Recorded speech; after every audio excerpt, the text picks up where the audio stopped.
નારાયણ ભગવાનની પરમ કૃપાળુ ઈષ્ટદેવ ભગવાન સ્વામિનારાયણ મહાપ્રભુ,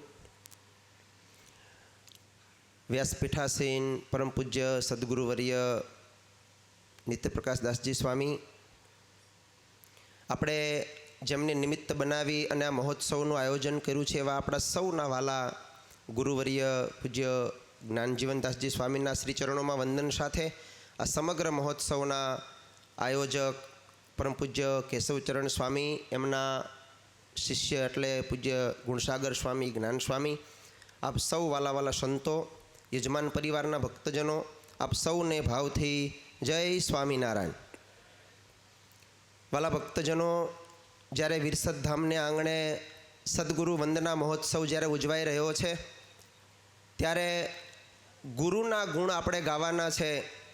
ત્યારે એક વાત હું ચોક્કસ કહીશ કે માનવ જીવન માટે આપણને ઈશ્વર દ્વારા આ પૃથ્વી ઉપર બે વસ્તુ એવી અજોડ મળી છે. એક છે સદગુરુ અને બીજી છે ગૌ માતા. આ લોકનું જો સુખ જોઈતું હોય હેલ્થની બાબતમાં, સ્વાસ્થ્યની બાબતમાં, તો ગાયને અપનાવવી પડે છે અને પરલોકના સુખ માટે સદગુરુના ચરણમાં જવું પડે છે. આરોગ્યને જો સાચવવું હોય તો ગૌ માતા એ આપણા માનવ જીવનના તમામ પ્રકારના રોગોને મટાડે છે અને અક્ષરધામ સુધી જવું હોય તો સદગુરુના ચરણમાં જવું પડે છે. સ્વાસ્થ્યને બચાવવું હોય તો ગૌ માતા છે અને સત્સંગના તરફ આપણે ગતિ કરવી હોય તો એ સદગુરુ છે. વાલા ભક્તજનો, ત્યારે ગૌ માતા એ આપણા માનવ જીવનને કેવી રીતે બચાવે છે? સમુદ્રમાંથી મળેલા 14 રત્નોમાંનું એક રત્ન એટલે ગૌ માતા છે અને ગૌ માતાના માધ્યમથી માનવ જીવન કેવી રીતે સુરક્ષિત બને. આજે આપણે બધા જ ખૂબ હેલ્થની બાબતમાં દુઃખી થતા જઈ રહ્યા છીએ. સાયન્સની દૃષ્ટિએ જોઈએ, આપણા આ દેશના હેલ્થના આંકડાઓ જોઈએ તો અત્યારે ભારત દેશના લોકોનું આયુષ્ય માત્ર 66 વર્ષની એની એવરેજ છે, જ્યારે વિદેશી લોકોનું હેલ્થ એ કદાચ 80થી પણ વધારે ઉપર છે. કારણ કે આપણે આપણા હેલ્થની બાબતમાં જે ખરેખર સાચી વસ્તુ આ દેશના લોકોને મળવી જોઈએ એ મળતી નથી. અને વાલા ભક્તજનો, ગાયને આપણે માતા કહીએ છીએ અને ગુરુ પણ માં છે. ત્યારે ગુરુનો અને ગાયનો આ સંગમ વાલા ભક્તજનો આપણા જીવનની અંદર જો આવે તો ખરેખર આપણું જીવન છે ખૂબ સુખી બને. પણ દુઃખ સાથે એક વાત કહેવી પડે કે આજે આ દેશની અંદર ગૌ માતા એટલા પ્રમાણમાં સુરક્ષિત અને સુખી નથી. તમે વિચાર કરો, આપણે બધા જ હિન્દુઓ છીએ. હિન્દુ છો બધાય? બોલો તો ખરા, હિન્દુ છો ને? જે દેશની અંદર 120 કરોડ હિન્દુઓ રહેતા હોય એ દેશની માં એટલે ગૌ માતા જો ખરેખર દુઃખી હોય તો એનું કારણ આપણે બધા છીએ. આપણે માત્ર નામના હિન્દુ રહ્યા છીએ, કામના રહ્યા નથી. આપણા જીવનની અંદર ગૌ માતાને જો બચાવીએ તો ખરેખર ગૌ માતા છે આપણા હિન્દુ ધર્મનું કેન્દ્ર છે. આપણે કોઈ પણ મંદિરમાં દર્શન કરવા જઈએ તો આપણને ત્યાં એક જ ભગવાનના દર્શન થાય, પણ હાલતું, ચાલતું, બોલતું, જીવંત જો કોઈ મંદિર હોય તો એ વાલા ભક્તજનો ગૌ માતા છે. પણ આપણે હિન્દુઓએ જેને જેને માં કીધું છે ને, માં, એ બધા જ આજે દુઃખી છે. આપણે પૃથ્વીને માં કહીએ છીએ, જ્યાં ત્યાં કચરો નાખીએ છીએ. આપણે નદીઓને માં કહીએ છીએ કે શુદ્ધ પાણી પીવાનું રહ્યું નથી. આપણી જન્મદાત્રી માં વૃદ્ધાશ્રમોમાં જવા ઉપર મજબૂર છે. અને વિશ્વની માં એટલે ગૌ માતા એ આજે રસ્તાઓમાં કાગળિયા, કચરાઓ અને પ્લાસ્ટિક ખાવા ઉપર મજબૂર બની છે. એનું કારણ કે આપણે એને સાચવી નથી શક્યા. આ દેશની અંદર 100 કરોડથી વધારે હિન્દુઓ જ્યારે રહે છે ત્યારે ખાલી એક વાત વિચાર કરો, તમારી જન્મ દેવાવાળી માને કોઈ ગાળ દે તો તમને કાંઈ ફેર પડે? બોલો તો. આપણી માને કોઈ ગાળ દે તો કેટલું દુઃખ થાય? એમ થાય કે એને આપણે તમાચો મારી દઈએ અથવા તો હાથમાં કંઈ હોય તો એને મારીએ, ફેંકીએ. એને એક જ આપણે પ્રશ્ન કરીએ, તે મારી માને ગાળ દીધી કેમ? આપણી જન્મ દેવાવાળી માને કદાચ કોઈ ગાળ દે તો આપણે ક્રોધિત થઈ જઈએ છીએ. તો આ વિશ્વની માં, એ ગૌ માતા, એને રોજ લોકો દંડાથી મારે છે. કેટલા બધા કતલખાનાઓમાં રોજ કપાય છે, એનું રોજ અપમાનિત થાય છે, રસ્તાઓમાં પ્લાસ્ટિક, કાગળિયા અને કચરો ખાય છે. છતાં પણ આ દેશના 120 કરોડ હિન્દુઓનું એક રૂવાડું પણ ઊભું નથી થતું. ત્યારે ખરેખર આપણે ગૌ માતાને બચાવવા માટે, આપણા માનવ જીવનને જો બચાવવું હોય તો ગૌ માતાને બચાવવી પડશે. વાલા ભક્તજનો, બસ ગુરુ વંદના મહોત્સવના માધ્યમથી મારે ખાલી માત્ર આપણને 2 મિનિટનું માત્ર એક નાનકડું પ્રેક્ટિકલ જ બતાવવું છે કે ગાય એ બચાવવી આપણા માનવ જીવનમાં કેટલું જરૂરી છે. છેલ્લા લગભગ 3-4 વર્ષથી હું ગૌ માતાના વિષય ઉપર કામ કરી રહ્યો છું. અત્યારે લગભગ 2 વર્ષ પહેલાં મેં એક સ્ટડીમાં એડમિશન લીધું PhDના ક્ષેત્રમાં. તો મારો સબ્જેક્ટ પણ ગાય છે કે ગાયના માધ્યમથી માનવ જીવન કેવી રીતે બચે. આપણે બધા જ જેટલા પણ છીએ ધર્મના ક્ષેત્રની અંદર છીએ, પણ ક્યારેક વિચાર કરવો પડશે કે આપણે હિન્દુ બની અને રોજ સવારે મોઢામાં હાડકા ઘસવાનું કામ કરીએ છીએ. ટૂથપેસ્ટના માધ્યમથી હિન્દુ બની અને રોજ આપણે ધર્મના માર્ગમાં છીએ, છતાં પણ કોઈને કોઈ ટૂથપેસ્ટના માધ્યમથી હાડકાઓ ઘસી રહ્યા છે. તો આ બધા જ હેલ્થની બાબતમાં ગૌ માતા આપણને કેવી રીતે ઉપયોગી આવે. અને અહીંયા વાલા ભક્તજનો, ખરેખર મને કહેતા આનંદ થશે કે જ્યારે પૂજ્ય સ્વામીના મુખેથી આપણે જ્યારે કથા સાંભળી રહ્યા છીએ, લગભગ 1-2 મહિના પહેલાં સ્વામીની જ્યારે સુરતની અંદર ઘરસભા હતી ત્યારે સ્વામીએ ગાયોના મહિમા વિશેની એક આખી ઘરસભા અને એમાં ખૂબ સરસ મજાનો ગૌ માતાનો વાલા ભક્તજનનો મહિમા બતાવ્યો હતો. ગૌ માતા થકી માનવ જીવનને 5 વસ્તુ મળે છે મુખ્ય.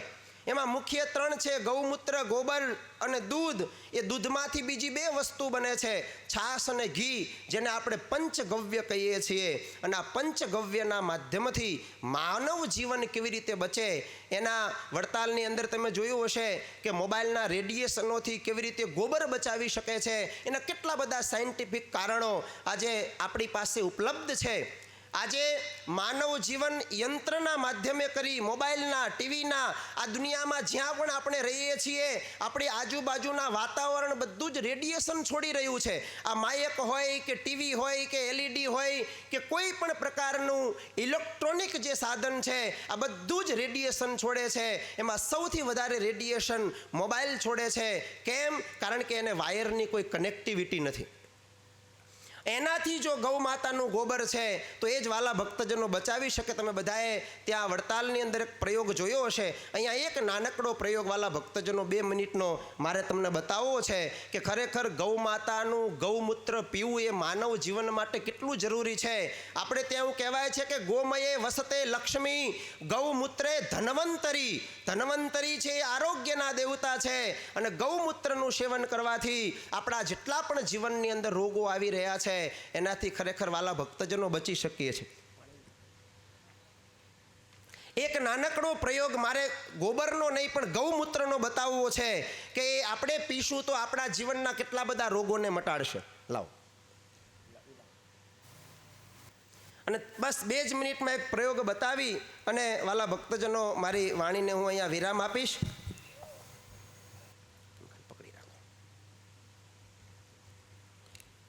એક નાનકડો પ્રયોગ વાલા ભક્તજનો, આ હું તમને ટ્રાન્સપ્લાન્ટ ગ્લાસની અંદર બતાવું છું જેથી તમને દેખાઈ શકે. અહીંયા LEDના માધ્યમથી પણ તમે જોઈ શકશો કે ગૌમૂત્ર પીવું એ આપણા માનવ જીવન માટે કેટલું જરૂરી છે. આ બોટલનું સાદું પાણી હું વાલા ભક્તજનો આની અંદર એડ કરી રહ્યો છું. સ્વામી એક કોઈ હોય અહીંયા એક પકડો ને કોક આ ગ્લાસને. અને આ પાણી એટલે શું છે? આપણા માનવ જીવનમાં કહેતા આપણા શરીરની અંદર 75% પાણી છે. આ પાણી એટલે આપણું શરીર, આપણું જીવન. 75% આપણા માનવ શરીરની અંદર પાણી રહેલું છે. એને આપણે કેટલું બધું દૂષિત કરી રહ્યા છે. કેટલું બધું દૂષિત? તો કે રોજ આપણે કેમિકલ વાળું ખાઈએ છીએ.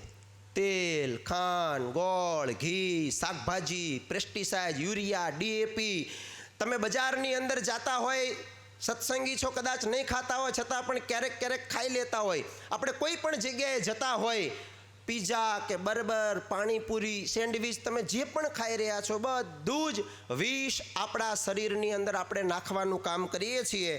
અને આ વિષ જ્યારે આપણા શરીરમાં જાય છે મિત્રો, ત્યારે જો આ પાણીની અંદર હું નાખું છું, આ વિષ, આ પાણી આટલું બધું દૂષિત આપણા શરીરને કરે છે. આ મેં કેમિકલ નાખ્યું છે, બીટાડીન, જે આપણે રોજ ટિંચરના રૂપમાં વાપરીએ છીએ, આ પણ એક પ્રકારનું કેમિકલ છે. આ પાણીની અંદર આ કેમિકલ જાય છે એટલે આ પાણી આપણા શરીરનું આટલું ગંદુ કરે છે. પણ હવે આ ગંદુ થયેલું પાણી, એની અંદર ખાલી એક ઢાંકણું, આ અર્ક છે, અમે ગૌશાળાની અંદર જે બનાવી રહ્યા છીએ અમારી ગૌશાળામાં, આ ગૌમૂત્રનો અર્ક જેવો આ પાણીમાં નાખીશ એટલે આપણા શરીરમાં રહેલું જેટલું પણ વિષ છે, ઝેર છે, આ ઝેર બધું જ બહાર કાઢવાનું કામ એ માત્ર થોડુંક ગૌમૂત્ર કરશે. જોજો, અને હું જેવો નાખું છું એ ધીરે ધીરે આખું પાણીને ક્લીન કરી નાખશે. આ તમે જેટલું અર્ક નાખ્યું એટલે જેટલું પણ કેમિકલ હતું એ બધું સાફ કરી નાખ્યું. એક દિવસ પીધું, વળી બીજા દિવસે પીવો, ત્રીજા દિવસે પીવો, ચોથા દિવસે પીવો. હવે આપણને સારું દૂધ તો નથી મળતું, નિત્ય રોજ કેમિકલોના ઉપયોગ આપણા શરીરમાં થાય છે. તો વાલા ભક્તજનો, તમને મારી વિનંતી છે કે નિત્ય ગૌમૂત્રનું સેવન કરવું. તમારી આજુબાજુમાં જ્યાં ગૌશાળા હોય, જે લોકો ગાયોને રાખતા હોય, એનું તાજું ગૌમૂત્ર મળે તો વધારે સારું. અને ગૌમૂત્ર જો નથી મળતું તો એનું આ અર્ક છે, આ અર્ક પણ જો ખાલી એક ઢાંકણું આપણે જીવનમાં પીએ તો આપણા શરીરમાં જેટલું પણ કેમિકલ આપણે ખાઈ રહ્યા છીએ, પી રહ્યા છીએ, આ બધું જ સાફ કરવાનું કામ વાલા ભક્તજનો ગૌમૂત્રના અર્કથી થવાનું છે. તો બસ આ નાનકડો પ્રયોગ વાલા ભક્તજનો મેં આપને બતાવ્યો છે ઉત્સવના માધ્યમથી. બસ મને મારો વિષય અહીંયા 2-5 મિનિટ 10 મિનિટ મૂકવા માટેનો જે અહીંથી સમય આપ્યો છે, ખાસ કરી અને પૂજ્ય સ્વામી છે એ ખરેખર અમારા જેવા નાના સંતોના પ્રેરણારૂપ છે. અને અમારા જેવા સંતોને કાયમ માટે આગળ કેવી રીતે નાના સંતો સત્સંગની અંદર વધે એના માટે પણ એમને કાયમ માટે અમારા સંતોને પણ હૂંફ આપતા હોય છે. ત્યારે ખાસ વાલા ભક્તજનો, આપ સર્વને મારી વિનંતી છે કે શરીર માધ્યમ ખલુ ધર્મ સાધનમ. આપણા શાસ્ત્રો એમ કહે છે, શરીર છે તો જ ધર્મ છે, શરીર છે તો જ સત્સંગ છે, શરીર છે તો જ કલ્યાણના માર્ગે ભજન, ભક્તિ, સેવા આપણે કરી શકવાના છીએ. માટે શરીરને સાચવીશું તો આપણે સત્સંગને ખૂબ કામ આવીશું. એના માટેનો વાલા ભક્તજનો હું પ્રયાસ કરી રહ્યો છું. અને આપણા સત્સંગીઓ એ ખરેખર હેલ્ધી રહે એના માટે આપણા જીવનમાં સવારે ઉઠીએ તો રાત્રે સૂઈએ ત્યાં સુધીમાં ડાયાબિટીસ હોય, કેન્સર હોય, પથરી હોય, સાંધાના રોગો હોય, આંખો માટે હોય, કાન માટે હોય, કે તેલ હોય, શેમ્પૂ હોય, સાબુ હોય, ગોબરની આઈટમ હોય, 100થી પણ વધારે ગાયોથી આધારિત પ્રોડક્ટ જેમાં 0% કેમિકલને કોઈ સ્થાન નથી, જે આપણા સત્સંગીઓ માટે ખરેખર ઉપયોગ કરવા યોગ્ય છે, એ બધી જ પ્રોડક્ટોને અહીંયા વાલા ભક્તજનો મેં ગૌશાળાના માધ્યમથી બનાવીએ છીએ. એનો સ્ટોલ પણ આપણે અહીંયા લગાવેલો છે. બસ આપ સર્વને અમારી ખાલી વાલા ભક્તજનો એક જ વિનંતી છે કે આપણે ભગવાનના માર્ગે જ્યારે ચાલી રહ્યા છીએ ત્યારે જેટલું શુદ્ધતાને સ્થાન અપાય એટલું આપણે એને અપનાવીએ અને આપણા માનવ જીવનને વાલા ભક્તજનો બચાવવાનો આપણે કિંચિત પ્રયાસ કરી. આ ક્ષેત્રમાં હું કામ એટલા માટે કરું છું કે મને કાયમ માટે ગુરુ એક વિચાર આવે કે ખરેખર પતંજલિવાળા રામદેવ બાબા એને જ્યારે ચાલુ કર્યું હશે ત્યારે એકલા હશે. એ એકલા જો આરોગ્યના ક્ષેત્રમાં અને આયુર્વેદ અને યોગના ક્ષેત્રમાં એકલા જ્યારે હતા, આજે તો હજારો માણસો એની સાથે જોડાયેલા હશે, પણ એકલા વ્યક્તિ પણ જો લોકોના આરોગ્ય માટે આટલું બધું કામ કરી શકતા હોય તો સ્વામિનારાયણ સંપ્રદાયના 3-4-5 હજાર સાધુઓ આપણે આ ક્ષેત્રમાં કામ કેમ ન કરી શકીએ? સમાજનું સારું થાય, ગૌ માતાનું સારું થાય, ગૌ માતા બચે. અને ખરેખર સમાજને આજે હેલ્થની ખૂબ જરૂર છે. તમારે કોઈ પણ વિષયમાં વાલા ભક્તજનો જાણવું હોય, કોઈ પણ દવા જોઈતી હોય, ફોનથી પણ અમારો સંપર્ક કરી શકશો. અને ત્યાં સ્ટોલ ઉપર પણ તમને કોઈ પણ પ્રકારનો ઈલાજ, કોઈ પણ પ્રકારનો રોગ હોય તો એની દવા તમને ત્યાંથી વાલા ભક્તજનો મળી જશે. બસ આટલી વાત કહી અને મારી વાણીને વાલા ભક્તજનો અહીંયા હું વિરામ આપું છું સદગુરુના ચરણોમાં, પૂજ્ય સ્વામીના ચરણોમાં, અને અહીંયા જે આયોજક છે એવા પૂજ્ય ગુણસાગર સ્વામી, એમને મને મારો વિષય મૂકવા માટે સમય આપ્યો એ બદલ એમનો પણ ખૂબ ખૂબ આભાર. અહીંયા હું પૂજ્ય સ્વામીને એક માળા પહેરાવી અને પૂજ્ય ગુણસાગર સ્વામીને ગોબરની માળા પહેરાવી અને હું અહીંયા એમનું પૂજન અર્ચન કરવા માગું છું. જય સ્વામિનારાયણ, જય ગૌ માતા.